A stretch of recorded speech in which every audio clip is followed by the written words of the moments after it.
Bismillahirrahmanirrahim. Today we are going to talk about the empathy of the Prophet Muhammad sallallahu alaihi wasallam.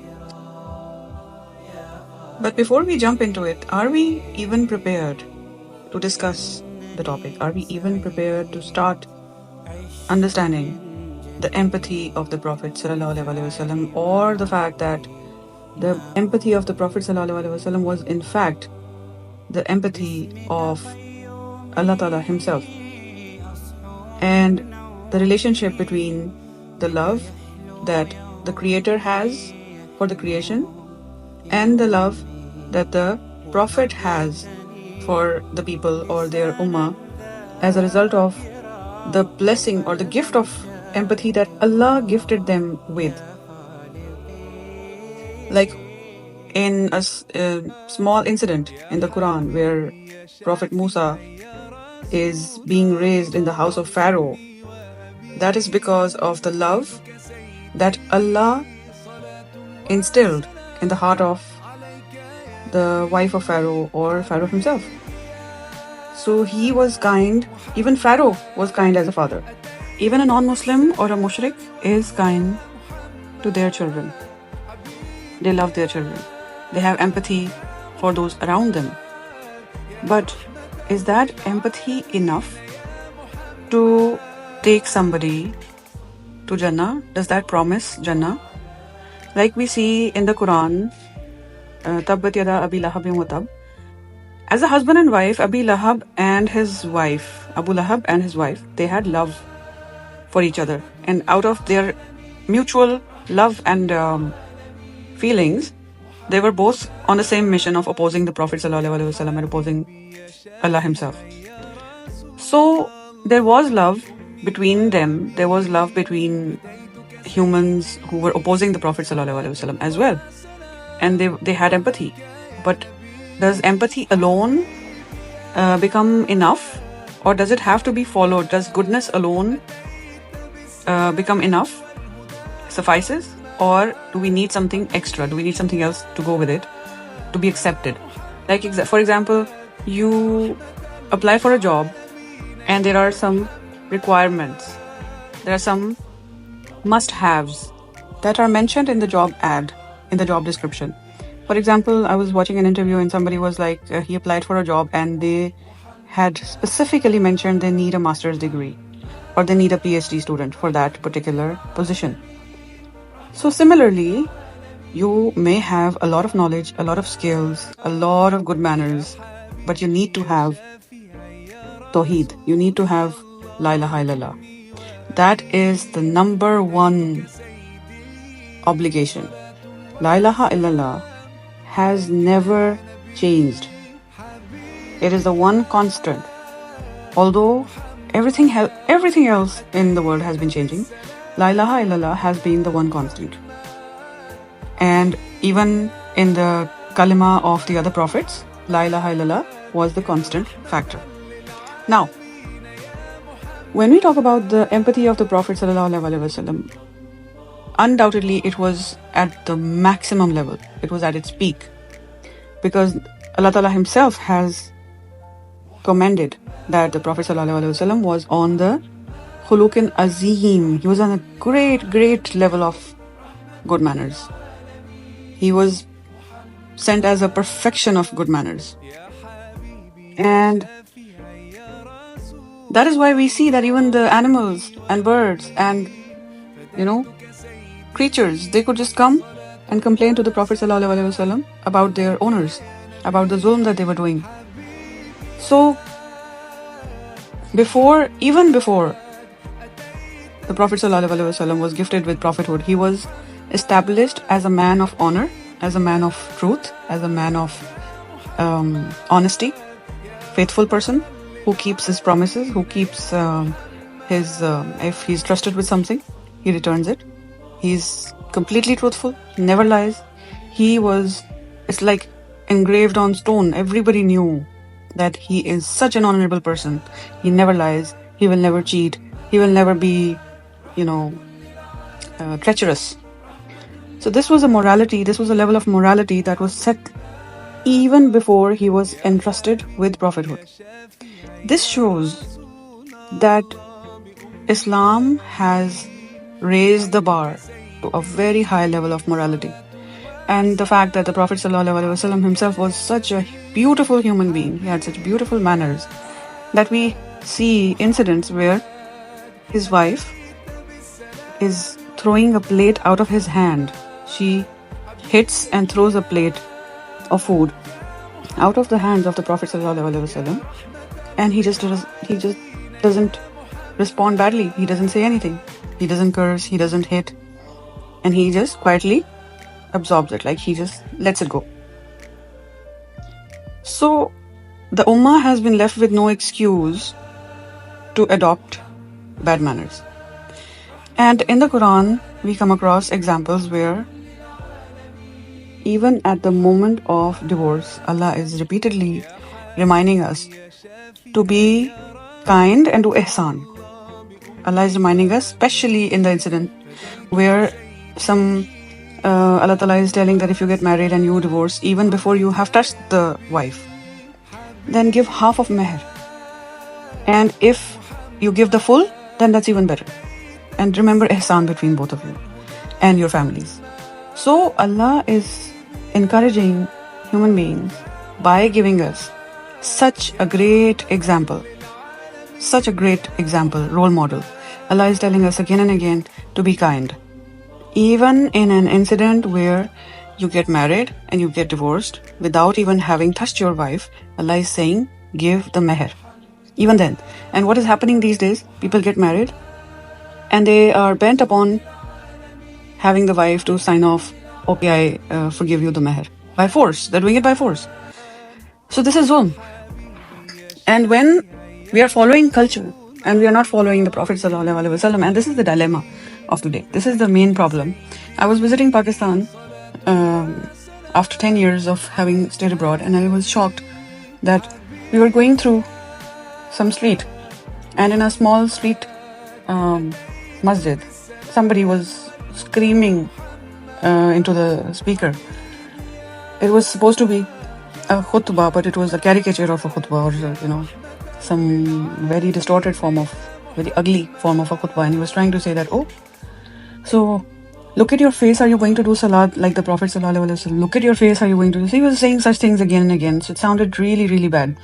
So look at him who was trying to say something that the Prophet and Allah Ta'ala himself has said the opposite of. Because Allah Ta'ala says that if you love me, then follow the Prophet ﷺ. Copy him. And we are supposed to copy his manners. We are supposed to do whatever he did. We are supposed to copy his moves, actions. Yes, it does not mean that by copying the Prophet ﷺ, we will get the same ranks, or we will get the same maqam, or we will get the same honor. No. But still we have to copy him. We have to copy his manners. We have to copy his actions. We have to copy the way of life. Instructions we have to follow. We cannot, just because some people are shouting at the top of their lungs that, oh, look at your face, you cannot be like him. Yes, we cannot be like him. We still have to copy.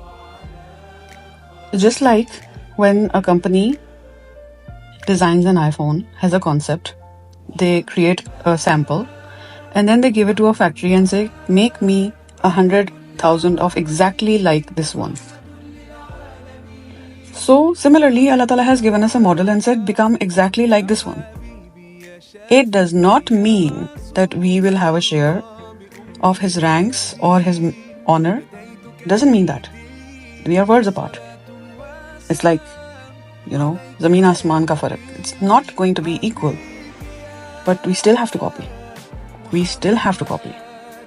Because there is no other way that is better than his way. Sallallahu Alaihi Wasallam. Allah has given us a way, and there is no other way that is better than his way and his Prophet's way. Why? Because look at the example. For example, we have intermittent fasting. Everybody is screaming about the social media. There's so much hype. The gym instructors, the fitness coaches, everyone is screaming about the benefits of intermittent fasting.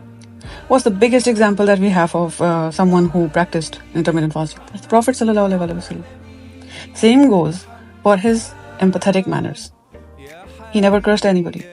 He had Sabrun Jamil.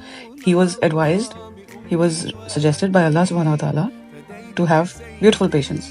And the beautiful patience in the Quran is mentioned with the Prophet ﷺ and with regards to Hazrat Yaqub alayhi salam. In both of them, we see the sons of the Hazrat Yaqub alayhi salam, they were so bad. They even made fun of him when he was old. And he never cursed them. So we see that having beautiful patience involves having so much patience that you don't curse other people. And also, there are other things wrapped into this.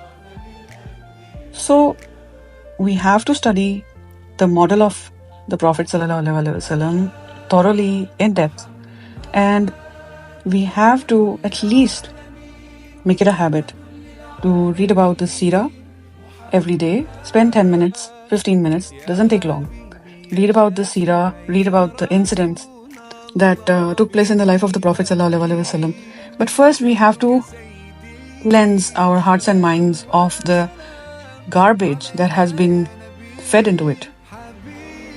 The garbage that has been polluting our hearts and minds, that runs in our blood. The impurity of concepts that has been dissolved in our blood, infused in our blood. We've been receiving drips and drips and drips of this false concepts and ideology. And then we have started believing it without even confirming it. Without even trying to confirm it, we are just following it. So just when we follow things that we hear without confirming them, then we become, may Allah forbid, people who are on an autopilot to hell. So we don't want to become that. When we have such a beautiful example, when we have so many prophets, Hazrat Ibrahim alayhi salam, Hazrat Musa alayhi salam, we have Prophet Muhammad sallallahu alayhi wasallam himself. We have so many beautiful examples. How can we then ignore their life and examples from their lifestyle, and then how can we be so deprived and so badbakht, you could say? How can we be like so bad that we let ourselves go on an autopilot to hell?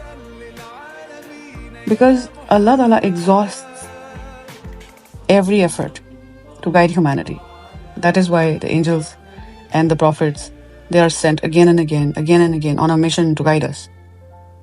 And it is the human who rejects Jannah, who rejects Allah, who rejects the manners of the Prophet ﷺ, and who chooses hell.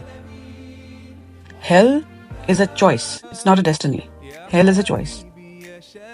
Jannah, Allah made us Jannati by default. Up till puberty, everyone who dies goes to Jannah. No matter which household they're born into, Sikh, Hindu, Christian, Jew, whatever. Before the age of maturity, before puberty, everybody is going to Jannah, inshallah. So we are Jannati by default. Allah created us people of Jannah by default. It is we who reject. It is we who disbelieve. It is we who deny. And the irony of it is, imagine there is a company, let's say iPhone. And iPhone makes a cheap phone, and iPhone makes a very grand, luxurious phone.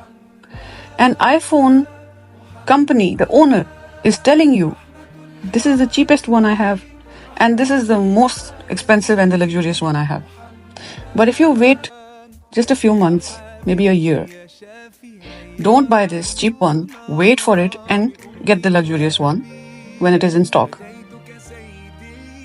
Or for some reason it is not available. So you wait for it. And you keep insisting, banging your head on the walls, kicking your foot on the walls, throwing tantrums. I want the cheap one. I want the cheap one. I want the cheap. And the love of the cheap one, you give up the luxurious one.